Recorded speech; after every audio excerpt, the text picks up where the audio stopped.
I'm sure you've heard the saying, life starts outside your comfort zone. But have you ever really thought about what that means, what it means to actually get out of your comfort zone? So I'll give you an example from me. I did a reel actually this morning, and that made me think about this topic for the podcast. That I am a kind of naturally, externally motivated person. So I care about the way I look. I care what people think about me. I want to be successful. A lot of what I do is because I would like the feedback that I'm good, that I'm okay. I'm an Enneagram 2, the helper. So I do a lot of things for other people because I get value reflected back to me. So I'm naturally, and my fallback is to be externally motivated rather than internally motivated. What do I want? What do I think? What are my desires? What am I driven to do? So my natural way of being, the way I grew up, whatever conditioning I had, kind of makes it so that I don't really hear my own voice so well. But the truth is, that's not actually how I live. I actually changed careers to something that was not conventionally smart or well thought of. I make these videos every day, and I write books, and I make content, and I bring things out from myself to be judged. Right? It's the feedback is gonna be me being judged. It is so outside my comfort zone to be talking to you right now on this podcast, to tell you what I think, give you my perspective, and have you tell me back, because I get lots of feedback back, that you agree with me, that you don't agree with me, that I'm smart, that I'm dumb, right? So for me, I'm going against what my body, what my conditioning wants me to be, which is quiet and reserved and agreeable, to put messages and be out in the world with a perspective. Same thing for asking for what I want. Same thing for setting boundaries. The reason I wrote Only Tens is because I'm naturally a people pleaser.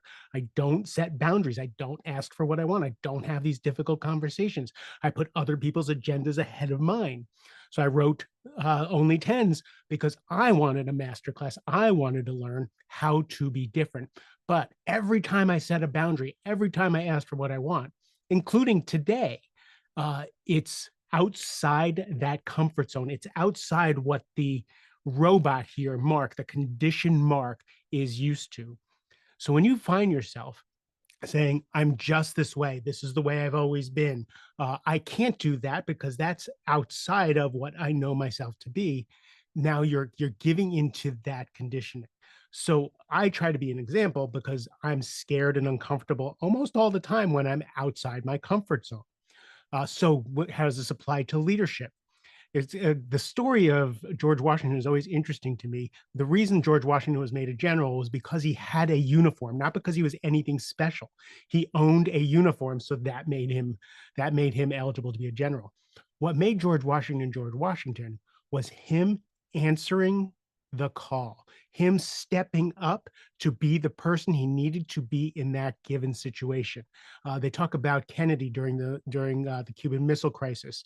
Whether you like Kennedy or not, whether you think he was a good man or not, good president or not, during the Cuban Missile Crisis, and Ryan Holiday talks about this in Stillness and Key is Key.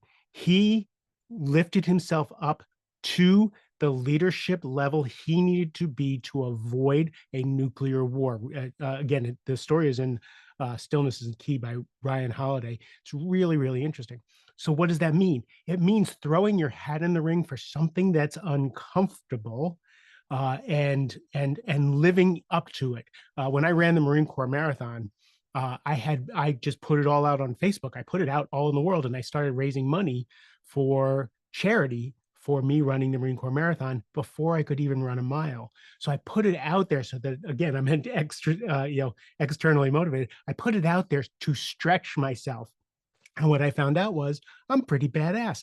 I can run a marathon. I could create all this money for charity. So where are you holding yourself back because it's outside your comfort zone? It's outside who you see yourself to be, who you've always been. A lot of coaches and a lot of books will talk about fixed mindset versus a creative mindset. Steve Chandler calls it a victim mindset versus an owner mindset. Right? One is just kind of fixed in the way it is, just the way it sounds, and the other is more creative. It's more malleable because the truth is, who you were was conditioned. You were totally conditioned to be who you're used to being. Uh, and now that I've let you in on the secret, or a meme let you in on the secret, or another book let you in on the secret, who you are is fungible. You get to choose who you're going to be. If you're 5'7" like me, you're never going to be a basketball player, right? So you can't fix that piece. But I can go from an alcoholic and a drug addict and a homeless guy to a millionaire. I can go from a tech sales guy to a coach. I can go from being basically illiterate to a several times best-selling author, because I stretched myself. I made the cover of the Rising Leader Handbook before it was written. Right? I lived into and stretched myself into that. So I'm curious, where are you holding yourself back? Where are you scared? Because that fear is just that conditioning wanting to keep you in the box. Where do you want to throw your hat in the ring for a project? Where do you want to take a job that's outside that comfort zone? What conversation do you need to have within your organization, within your family, within your intimate relationship that is just that feeling of fear, that feeling of uncomfortability? Don't worry about that feeling. That feeling is there to keep you in the box. And do you want to live in that box?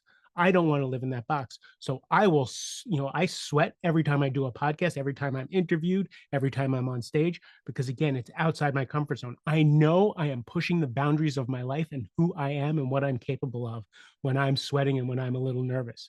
So get yourself a little nervous, get yourself a little sweaty, get yourself a lot more life. I love you a ton. Have a great rest of the day.